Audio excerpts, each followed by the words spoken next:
Assalamualaikum warahmatullahi wabarakatuh. Selamat datang di Zidna Agrofarm.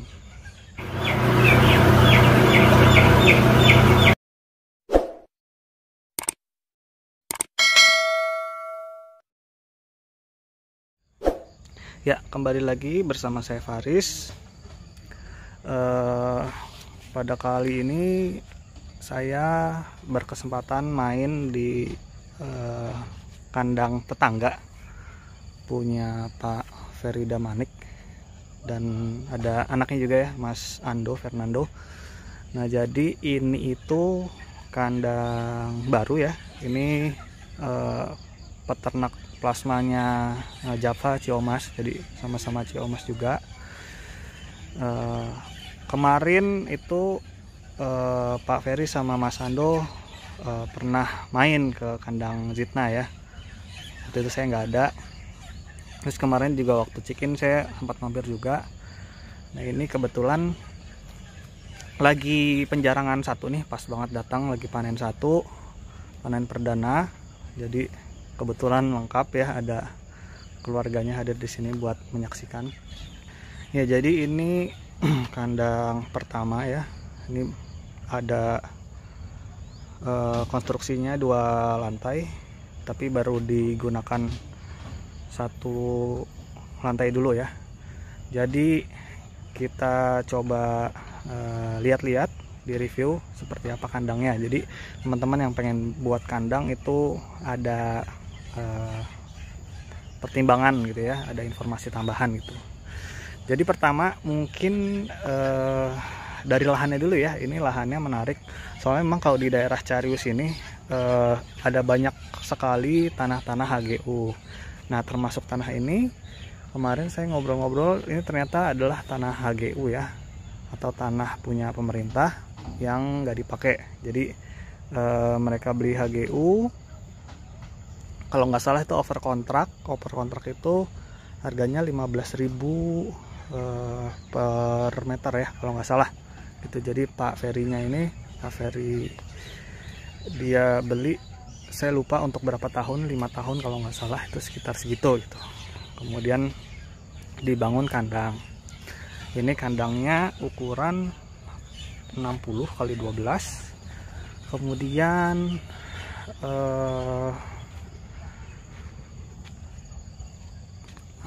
konstruksinya konstruksi kayu.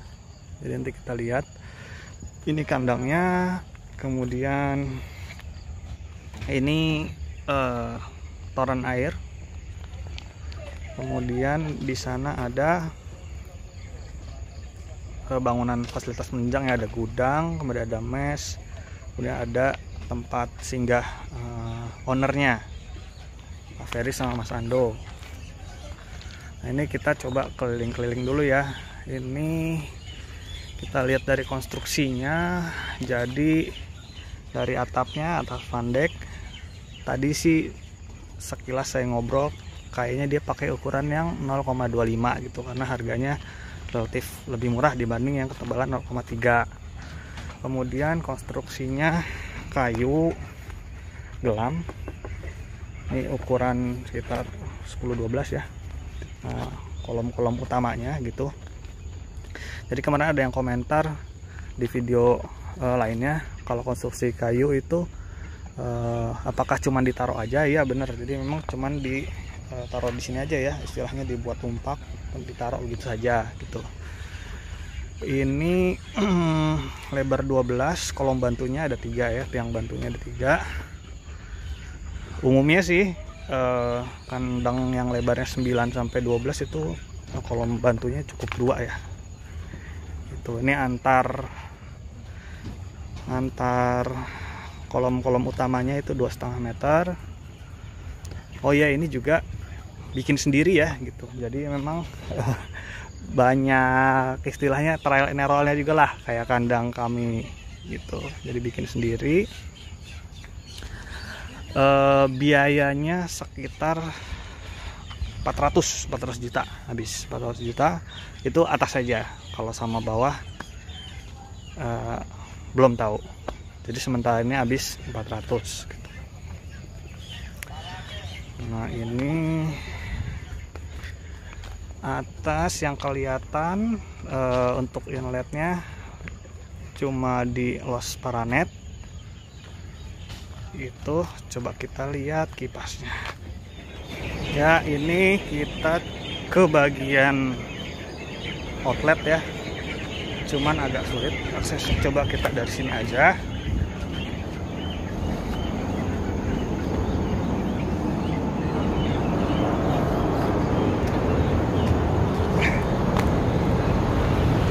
Nah, ini dikasih paranet buat menahan debu ya. Ya, ini kipas-kipasnya.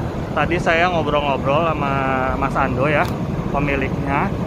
Ini pakai sekitar 6 kipas.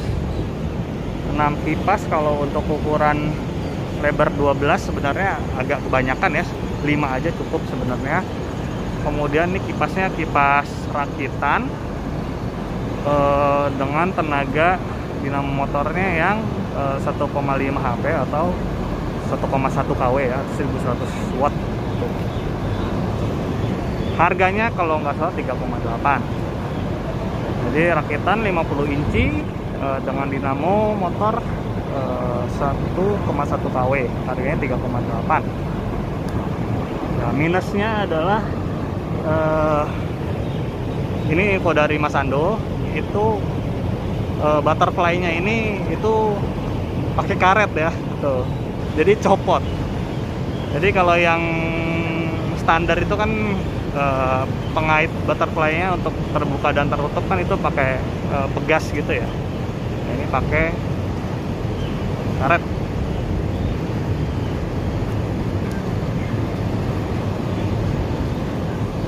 Oke, kita coba ke atas. Ada apa di atas? Oke, kita masuk. Bismillah. Wow. Anginnya kencang banget ya. Karena itu 6 kipas nyala semua. Ini sebenarnya belum perlu 6 kipas nyala sih, karena masih umur 25 juga. Oke, tempat pakannya ya, ini manual. Kemudian tempat minumnya, drinking sistemnya ini udah pakai nipple. Di ujung juga udah pakai regulator juga nih, warna merah regulatornya, cuman nggak ada pipa besinya. Sistemnya juga sistem tariknya masih manual, nggak ada wincingnya. Ini nggak pakai medicator juga. Itu inletnya. Sana lagi penjarangan di sebelah sana, jadi kita dari luar aja ya. Ini umur 25, DW nya 1,3.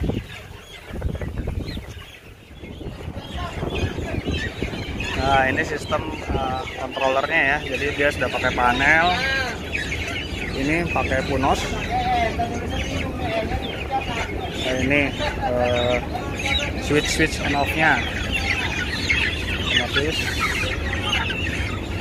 Nah, ini ada 8 output ya, termasuk pemanas dan cooling pad. Cuman kayaknya nggak dipakai ya, karena belum integral.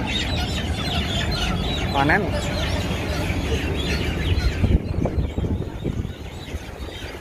Tuh, ini adjusternya masih pakai bambu. Lampu.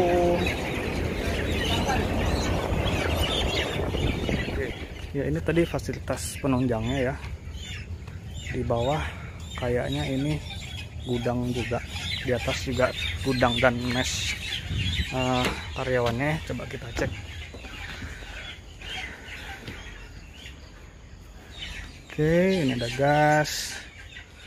Ini pemanasnya masih pemanas mawar. Ini untuk kapasitas 11.000. Saya tadi udah kasih masukan juga ke Mas Ando gitu, kalau sebaiknya pemanasnya itu pakai yang standar ya, atau biasanya kan untuk 11.000 pakai super saver ya, atau kalau misalnya budgetnya mepet bisa pakai yang rakitannya gitu, karena memang ada selisih gitu, karena lebih baik untuk mencapai target suhu panasnya dibanding yang manual gitu. Ini pengalaman pribadi dari saya ya gitu ya, bukan mau menjelekan produk atau gimana gitu. yang namanya pemanas yang alternatif itu memang ya punya batas gitu dibanding yang memang standar. Oke, ini ya tempat tidur anak kandangnya ke bawah. Nah, ini tempat singgah untuk ownernya. Kemudian ya ini meteran listriknya. Ini juga ada genset. Oh, ini rumah genset berarti. Ini rumah genset. Rumah genset. Genset itu jadi ini kemarin beli genset Dongfeng ya. Jadi kayaknya akhir-akhir ini lagi banyak banget genset Dongfeng gitu, karena memang harganya murah ya. Terakhir genset Dongfeng itu di kandangnya Pak Luki. Ya ternyata di sini gensetnya Dongfeng juga nih rumahnya. Harganya sekitar berapa ya, 20-an ya. Untuk 20-an KVA juga. Jadi memang murah. Cuman ternyata ada minusnya. Minusnya itu tidak ada sistem pengisian aki gitu di gensetnya. Jadi gensetnya habis dipakai itu tidak bisa ngecas aki. Kalau genset yang pada umumnya kan dia auto ngecas ya, kayak di kendaraan aja gitu, kayak di mobil. Ketika digunakan otomatis akinya ngecas. Nah, kalau di Dongfeng ini ketika digunakan dia tidak ngecas gitu. Jadi minusnya di situ. Untuk ini listriknya ini 23 kVA, ini pasca bayar. Jadi ini juga kemarin ada cerita lucu ya untuk penyambungan baru listrik ini. Jadi mereka ini Pak Ferry sama Mas Ando itu datang langsung ke kantor PLN gitu. Jadi ini saya bukan bermaksud untuk menjelek-jelekan, cuman memang sudah jadi rahasia umum ya kalau misalnya kita ke kantor PLN ketemu satpamnya aja udah diobjekin. Nah, kemarin ini untuk listrik habis sekitar 40-an juta kalau nggak salah, 20-an sama 30-an, hampir 50-an lah gitu untuk 23 kVA 3 fase seperti itu. Kemudian apalagi lampu. Oke ya, sementara itu dulu. Mungkin ada yang ingin didiskusikan, silakan, atau dikomentari, silakan di kolom komentar. Jadi kandang buat sendiri, biayanya sekitar 400 juta. Kayaknya sih udah termasuk tanah ya kalau nggak salah. Saya lupa, nanti mungkin ditanya lagi. Baru digunakan 1 lantai gitu, karena dananya baru ada 1 lantai.